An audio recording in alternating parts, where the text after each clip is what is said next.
Hello, hello. I'm Rico. Welcome to the Simple Hosted Hunt video series. This is a six-part video series. The goal is to get you started creating on the ClueKeeper platform. To be honest, it's not that hard to be a creator on the ClueKeeper platform. I'm quite certain you could just go create a hunt and you could just dive right in. But sometimes I find it's fun just to kind of like do something together, just so you kind of get an understanding of how the system works. You'll hear me say little things that may have been not how you understood the system originally, and hopefully you'll feel better getting started. If you've already made a couple things, this video is not really for you, right? This is for new folks. So maybe you've played in a ClueKeeper event, but you've never made anything at all. This is a chance for you to like get started and actually build something. And we could just have me talk and just show you building something. That is not the goal of this video series. The goal is for you to do it, right? So I do want you to follow along. I do want you to type the things that I type, and I want you to create this hunt. This hunt is going to be called Card Games. It's just because I like card games. You get stuck with something I find fun. There's going to be 3 clues, so Blackjack, Texas Hold'em, and Euchre. Maybe you don't know Euchre depending on the region you're from, but it's a fun game. The idea is that you're going to be very comfortable making content for clues, including text and media, also adding things like hints and solutions, and one of the puzzles will put a start code on. That's very easy to do. Just make sure you're comfortable with some of the flow of how the creator process works. We'll also walk you through using test registrations. How do you see that everything is actually like all set and all ready to go? Give to other people without embarrassing yourself.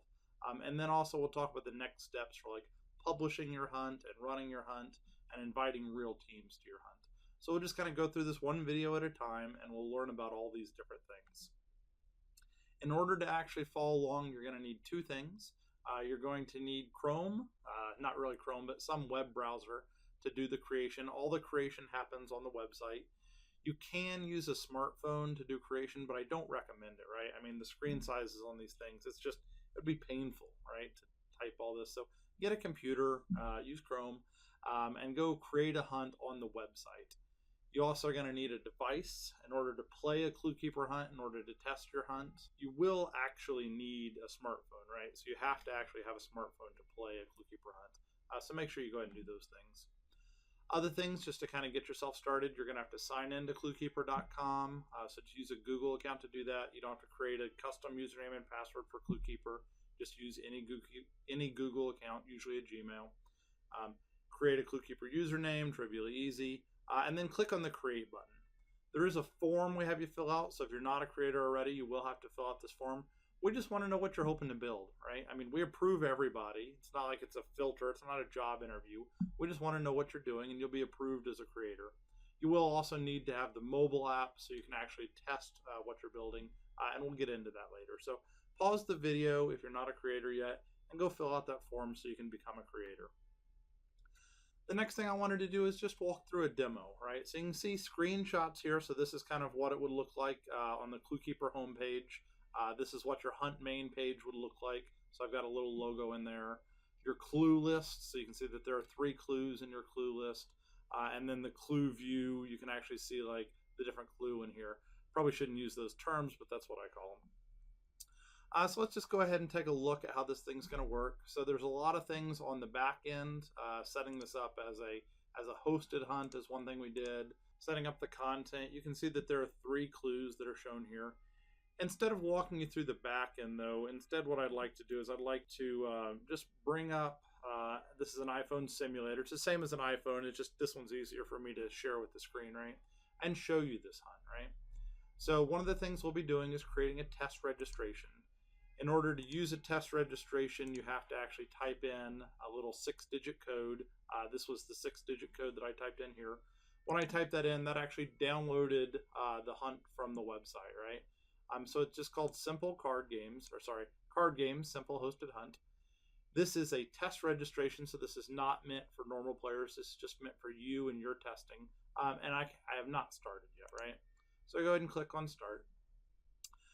This page, players will see, like if you send out your hunt like days in advance, they'll see this page for like days. So try to make it something that looks fairly reasonable. You can see it's got the title, it's got the creator, which I put in test, and it's got information for them before they start the hunt. So it says head to the starting location. When the game is ready, we'll announce the start code. From this page, players can also do things like setting their team name. So I'll just change it from my team to Team Awesome because that's great. You can see that it should update it down at the bottom. Pretty unnecessary there. Other things they could do in here is they could add team members. So if you wanted to add some other team member, that's something you could do. I won't bother type anybody in here. I was thinking about adding Kodiak, but I won't bother. So you could add team members and things like that. Once you're ready, like as a game control, you'll have everybody there in the morning, and you'll say, all right, everybody get ready. The start code is deal for this hunt. So you'll just type in the word deal. So that starts the hunt. There are 3 clues in this hunt, but it's a linear hunt where they're unlocked one at a time. So the first one that unlocked is blackjack. There's no start code on my blackjack clue, so it just started, right? So I'm on the clock right away, right? So if I click blackjack, again, you can solve this if you'd like. I think they're fun to solve, but you don't have to. We're teaching about creating, not about solving puzzles. This little puzzle I made, it's simple. White chips are worth 1, red chips are worth 5. What might happen if the dealer has a 3 down and every card dealt is a 10? It's kind of hard to see here, but if you click on it, it'll just open it up to full screen. So if you want to solve it, be my guest. I went to the trouble of making it. Maybe you could solve it just for fun. If you don't want to solve it, that's fine too. So pause the video if you want to solve it without a spoiler. All right, so you either solved it or not. I'll just walk through the solution. So assuming people play normal blackjack, this guy should have doubled down. Oh, there's some advice in here. So this is a hint. I'll pause and read the hint. Why not? The hint is always split aces and 8s. Hopefully if you play blackjack, you know that much. So this guy doubled down. If the dealer has a 3 down and everything dealt is a 10, he's going to end up with 21. Dealer's going to end up with 19. He's going to win. That's going to leave him at 8. 8 corresponds to the letter H. So the first letter of the solution is the letter H. Second guy has 2 8s. He's supposed to split them, and he does. Turns out he loses. He ends up with 18 and 18, both losers. He's going to drop down to 9. So H, and then the number 9 is an I, so HI. Splits his aces, wins, gets 20, ends up with a T. These last 2 are an M and an E. So hit me is the solution. So you can put in the solution. Since I use ClueKeeper or not a lot, I didn't bother with the space because spaces don't matter in solutions. They get counted correct just based on the letters and numbers. So I got that one right. So it's hit me, and I got 100 points, which is great. Next clue. So you can go back to the hunt list, or sorry, clue list now, and you can see that there's hit me is solved, got 100 points. Texas Hold'em is the next clue. Again, you can solve it, or you don't have to. There are 6 players remaining in the Texas Hold'em game. The river is about to be dealt. It's going to be one of the 5 options shown. So it's going to be one of the ones that we showed there, Queen 7, 2, 4, or 7. For each possible outcome, I ask you a question. I ask you, who can beat 4 of a kind if it's a queen? So you have to kind of look at this and decide who can beat 4 of a kind. The next one is, if it's a 7 of spades, who could beat a straight? So again, if you'd like to solve it, I'll go ahead and encourage you to pause the video and see if you can solve this puzzle. Might require a pencil, paper, maybe a reference sheet for this one. There's a hint on this one as well. It says, if you don't know Texas Hold'em, you might do some internet research. Not really a helpful hint, but I wanted to show you hints. So go ahead and pause the video, move the mouse, see if you can solve this one.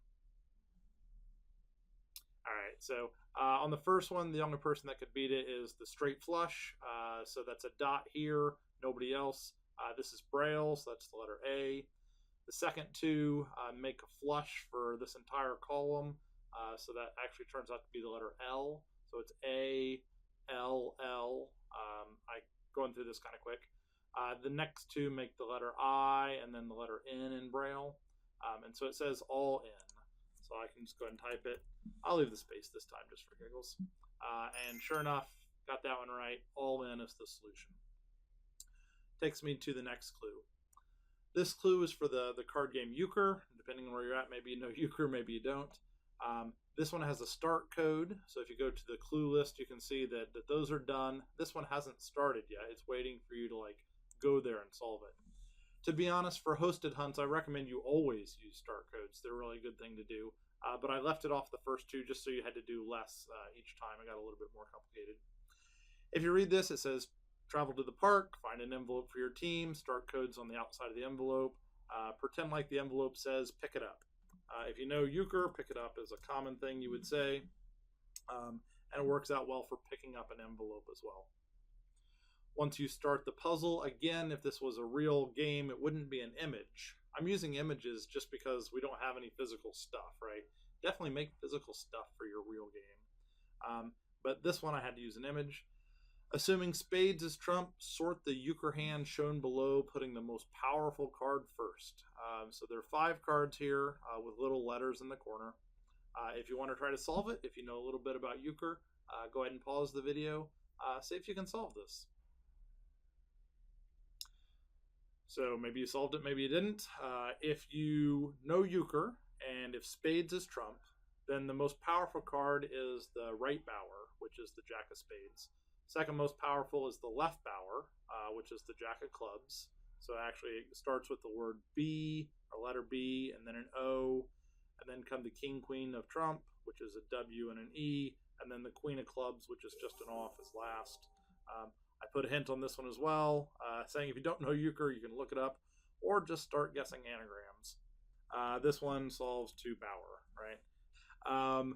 This one is correct. Got 100 points for that. Super duper. Finished the hunt. Congratulations. You finished the card games. You got 300 points. So you've now finished and you've got your score. You can see the clues there.